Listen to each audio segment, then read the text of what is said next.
Hello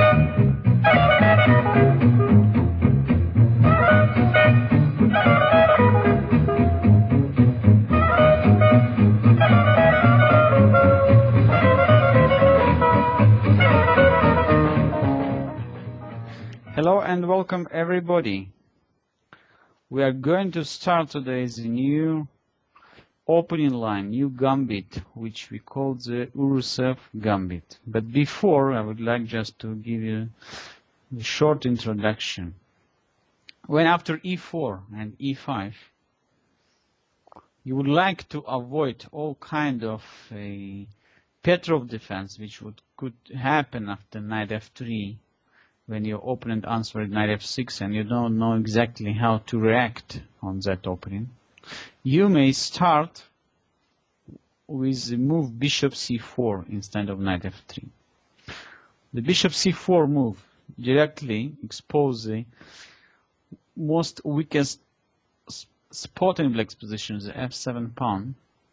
At the same time, now black cannot react immediately with the d7, d5, so white is also controlling the d5 square. The main point of that, when black is answering knight f6, white has a very sharp continuation here, d2 and d4. So we can call this line different way, and also after d4, black could find many ways how to maybe to transpose into the well-known position which we started or we are going to start. Indeed, the most interesting and most important outcome on that line, what would happen in case black simply captures the pawn on d4. Before this main move e takes d4, I would like just to give you some explanation that black probably cannot capture knight takes d4, since after d takes e5 there are a lot of problems about that knight. So white is already intending the very classical queen d5 double threat over the f7 and e4 knight. Let's say after knight c6, black is losing almost immediately after queen d5. At the same time, white could start with another typical classical combination, which also we started in our lectures. After bishop takes f7, king takes f7, and queen d5, king e8, queen takes e4, white is just gaining the extra pawn, and black's king lost the castling right, so white is obtaining great advantage. So be very careful. Knight takes e4 after g takes e5 could lead to a very dangerous position for black.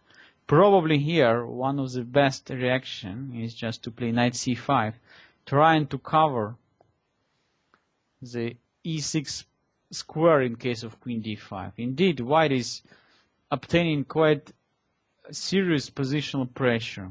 Let's say we can continue immediately bishop f4, knight c6, knight f3, and for black it's very difficult to complete the development. White is having just huge advantage in the center, and as we can see, white is almost controlling everything in the center.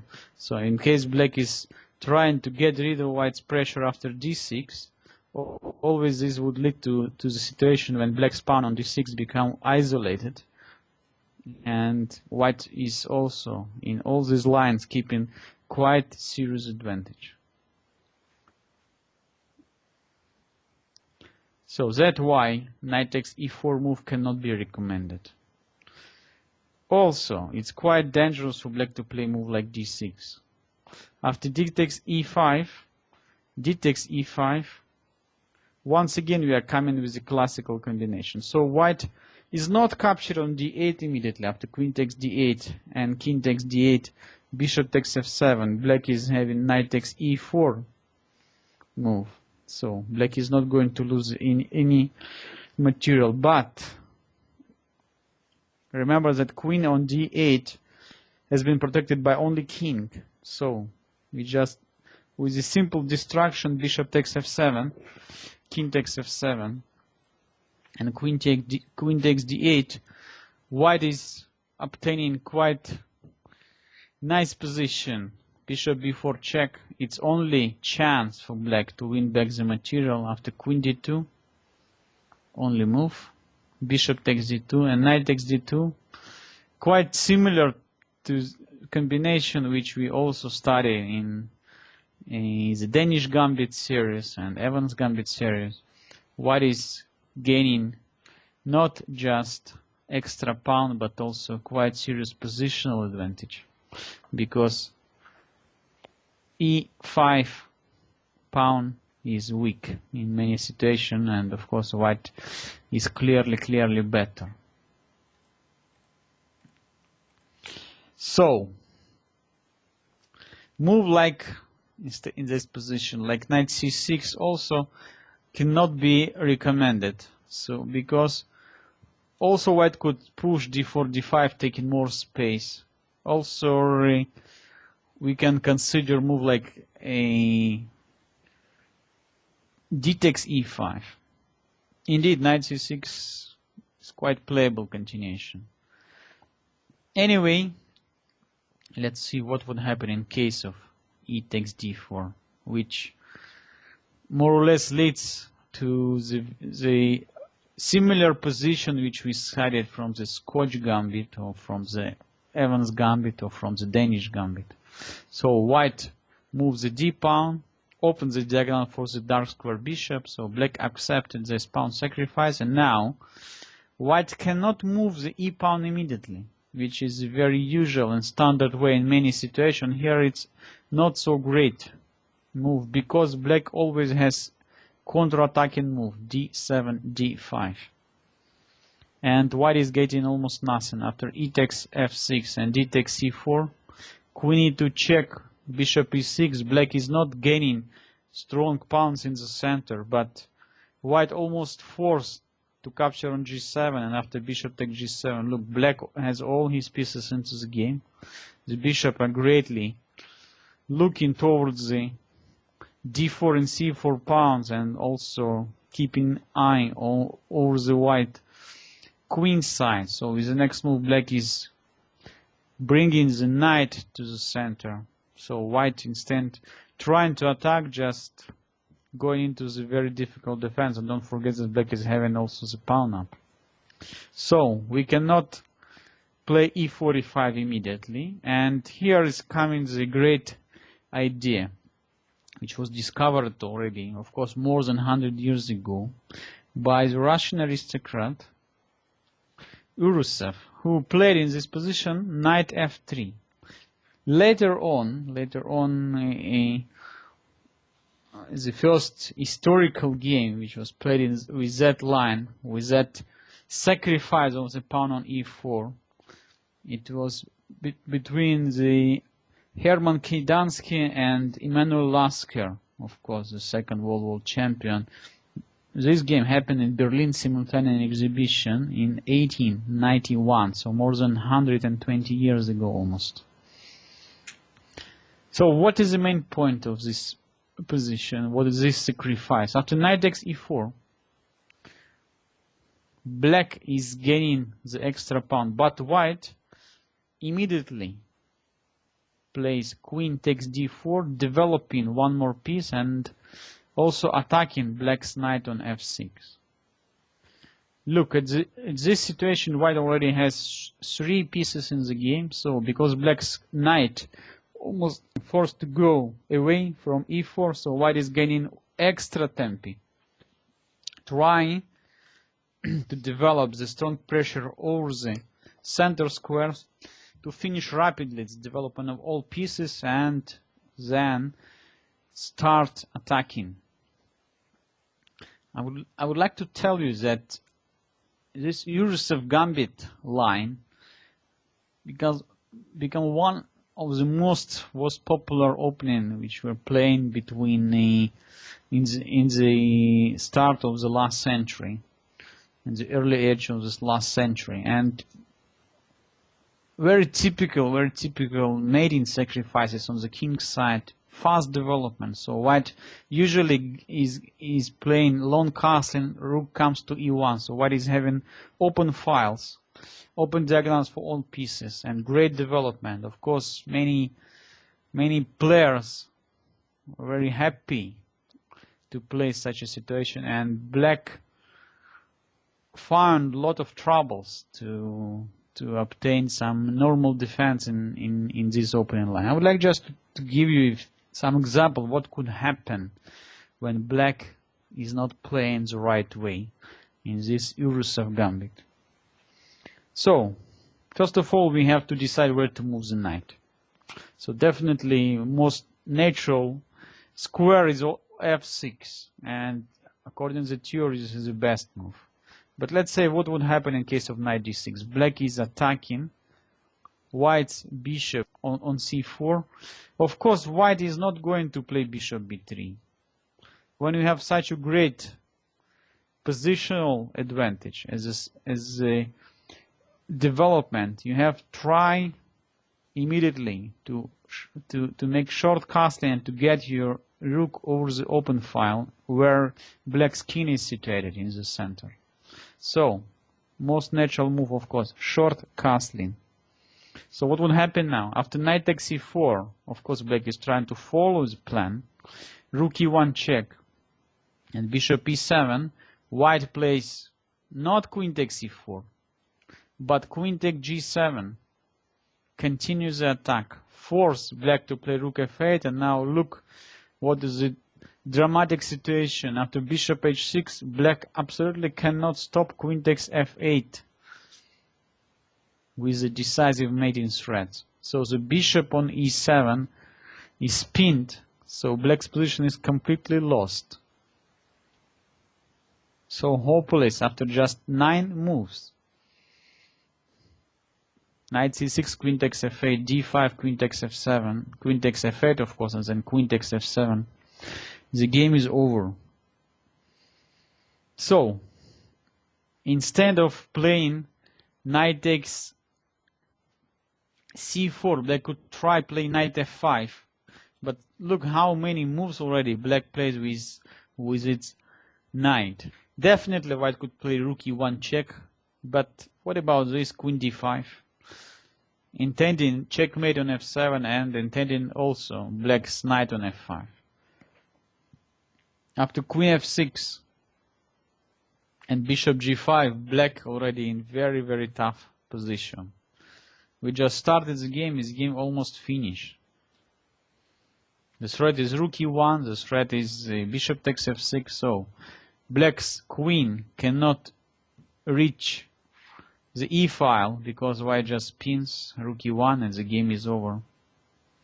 And move like c6 also leads to disaster after queen e4 check, and black is losing the queen. So white, thanks to the great development advantages, completely ruins black's position in just a few moves. Look, move number 9 and game is over. Black has to resign.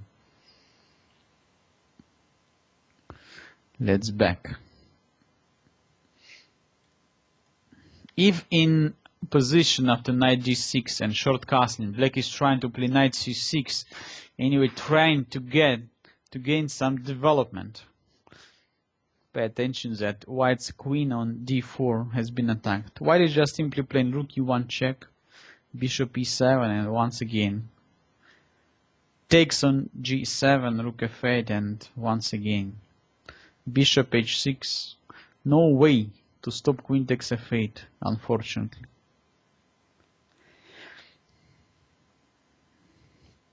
So already these 3 short games shows us how difficult black's position and how precise black has to play in all this situation. I'd like to show you one more position.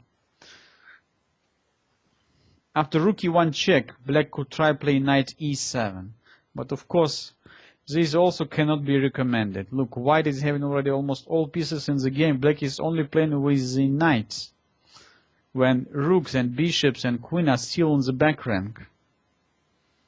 So white simply could play bishop b3, f6, and now very nice move. I like it very much. Look, queen d5. Unbelievably, black cannot move the knight from d6. Black also cannot move the knight from e7 because pinned. Black completely cannot move the pawn on b6 because the queen takes a8, and cannot play c6 because queen takes d6. After 9 moves, black in the total Zugzwang situation. Can you imagine it? So let's say after g5, white is simply playing what to play. Bishop take g5, of course, or knight take g5. Takes, bishop take g5. h6. Continue developing. Knight c3. Now if h take g6, white also could play queen take h take g5, queen take g5, and then queen h5 check and the knight e4. Or more interesting that after h take g5, white simply can play, look at that move, knight e4, trying to get rid this knight on d6 and then to checkmate black's king after queen f7. At the same time, white is intending knight f6 checkmate. So only answer in this position is knight takes d5 when white is coming with the great double check and mate move, which is knight takes d6 checkmate. So from all these examples we just studied, simply we can realize that knight cannot go to d6. So move knight d6 only prevents black from developing its forces, and it leads to almost to decisive advantage for white. Much better, of course, for black to play knight f6.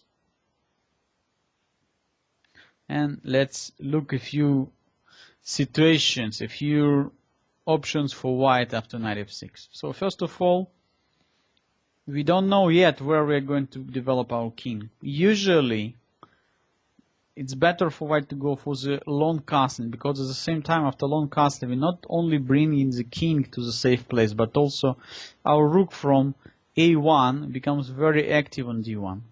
So, one of the main targets in the opening stage is to get your rooks being operated over the open files, and that exactly is the main purpose of the long castling. After bishop g5, white is of course pinning the knight on f6, bishop e7, and knight c3. White is having already all the pieces in the game. So next move is long castling, then rook comes to e1. Black is always having some problem over the f7 pawn. So if black plays in this position knight c6, we will look at it later on, white is just bringing the queen to h4 and intending long castling very soon. So what happened in case of d6?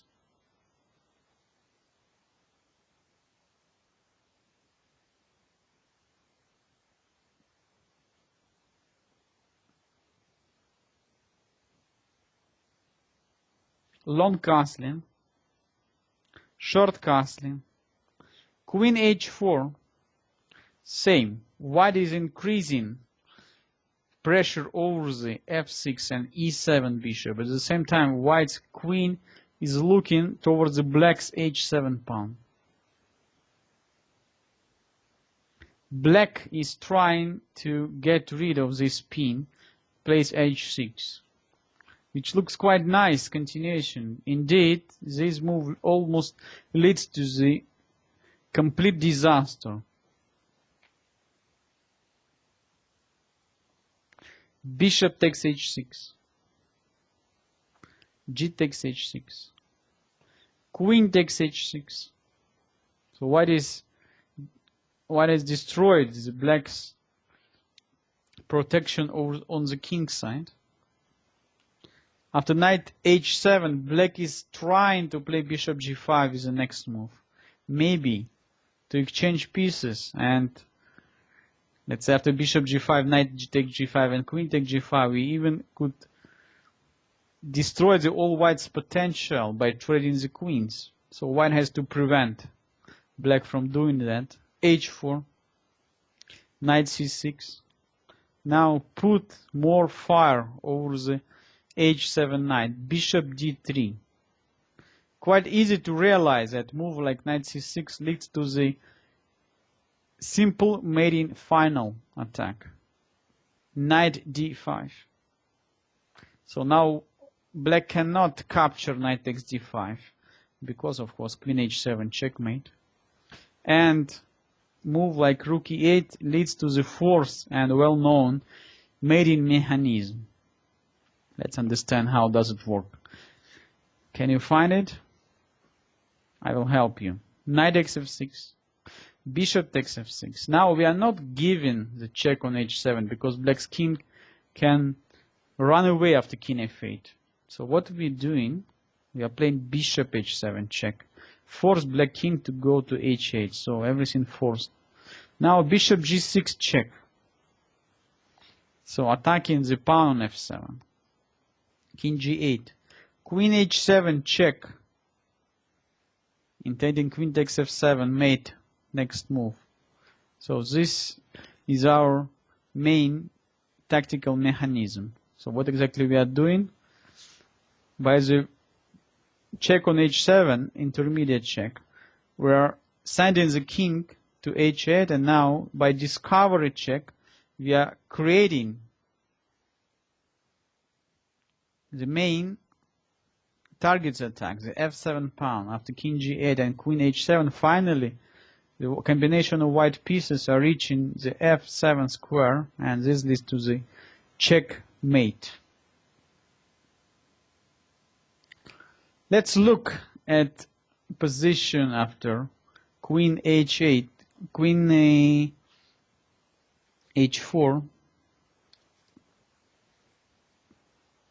and we can realize that it's quite dangerous situation in any case. So white is intending next move to bring the rook to e1.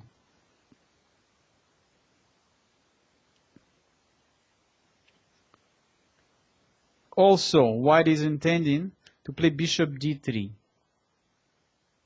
Let's say in this position, if black plays knight c6, white is not capturing on f6, of course. Once again, we are continue the same way. Bishop d3.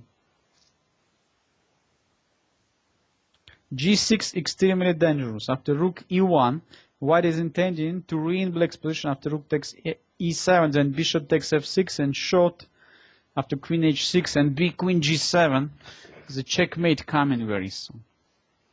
And black absolutely hopeless against this rook takes e7 threat. h6 once again could be met by sacrifice. So you can ask, okay, but here it's quite different. So black's knight is already on c6. The question doesn't help. This doesn't help black. On any move like knight g4 or knight d5, white simply plays bishop g5, and inevitable threats queen h7 leads to the very bad situation, probably losing at any variation. After g takes h6 and queen takes h6, black once again is having the extra piece, but quite difficult to defend this position.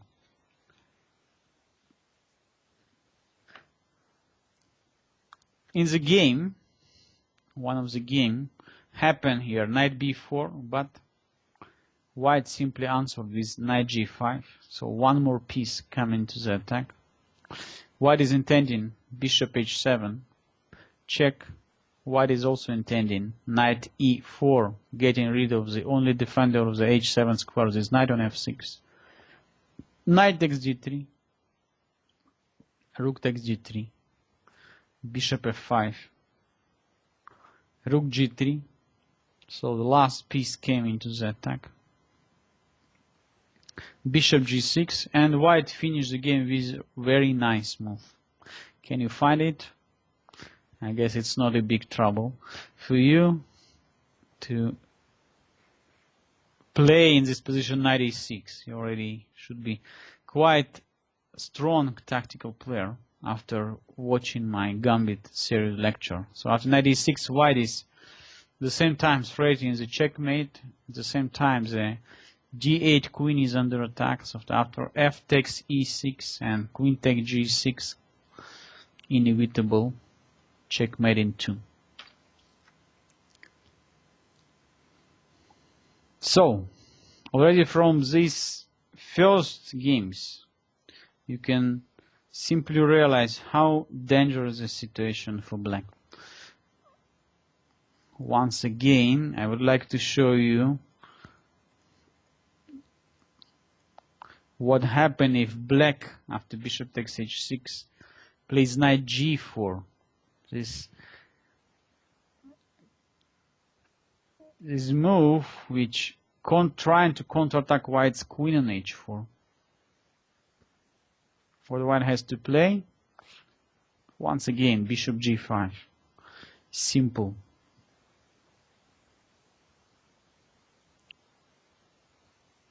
g6, knight d5, threatening knight takes e7, rook e8, and already knight takes e7 wins, but white simply could play h3.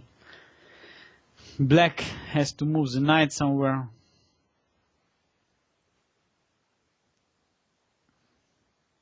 Knight takes e7, bishop f6, over. No way to stop queen h8, checkmate. So black even did not complete his c8 bishop development. One more game for that line. Let's look at after e4, e5, bishop c4, knight f6, d4, e takes d4, white played knight f3, and black is accepting the pawn sacrifice in the Urusov Gambit, knight takes e4, queen takes d4, and as we saw, knight f6 move, knight d6 move. So now black is trying to play queen e7, trying to keep the knight on e4. But what's the main problem of that move, queen e7? Drawback that this bishop is completely locked now. So black's dark square bishop cannot be developed anymore. Castling short side. Knight c6. So white immediately could play queen d3 or queen e3, but queen d5, I like this move. So threatening rook e1. Let's say after knight f6, so white is just moving the queen away, and with the next move, rook e1, so white is getting already at least winning back a pawn. And let's after queen d1, force black to play d5 or d6, let's say rook e1, and only answer is bishop e6. Indeed, after let's say knight g5 or knight c3, it's so difficult for black to continue playing this position. Look at that. All pieces are pinned. d5 could be met by knight takes d5 if I wish.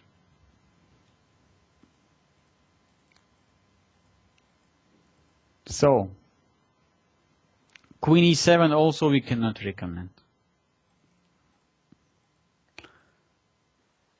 Anyhow, after knight f6, bishop g5 and bishop e7, knight c3, short castling, and long castling, Black could try, maybe at some moment, to play c6 and d5. Let's say here. c6 trying to push d5 with the next move. White immediately plays queen h4, d5. And now we change target of our attack. Bishop d3, so white already intended bishop takes f6 and queen takes h7 check. h6. Once again, we can already think about sacrificing bishop takes h6. Indeed, white also can start with rook h to e1.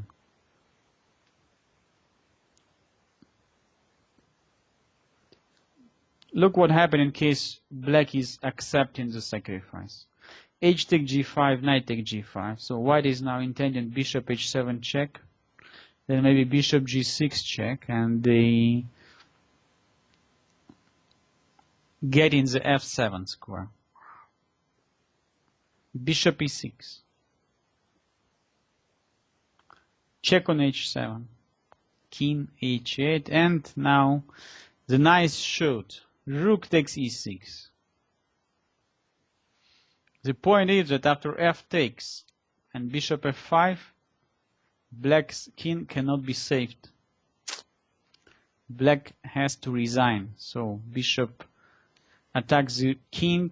So black's king also cannot leave the g8 square. Only move is rook f7, but after bishop takes f7, black is going to call it day, because king f8 we also can go queen h8 immediately, and also can win a queen after knight e6. So the game is completely over.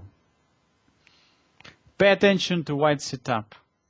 This is very interesting. So I like to pay your attention. All white pieces in the game. King, queen, bishop, rook on e1, all looking towards the black's king side. So that's why white's attack is so powerful and so fast. And this is the main target of all Gambit lines, to get the better development, rapidly find the targets for your attack, and keeping the initiative, continue pressing your opponent.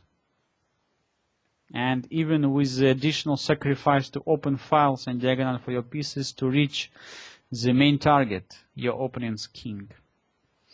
And in the Urusov Gambit, which is quite interesting and quite dangerous opening line for black, all these ideas exactly, which we were studying already for so many lessons, for so many training sessions, all these ideas are come through.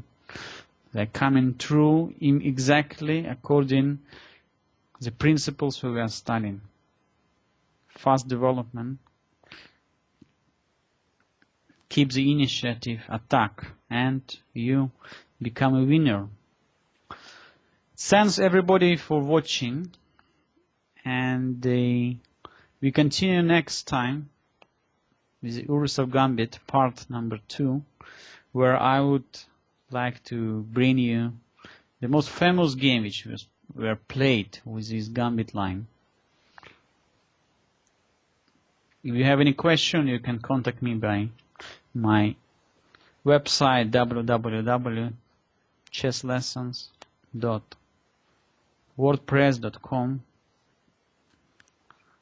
Thanks, and see you next time. Bye.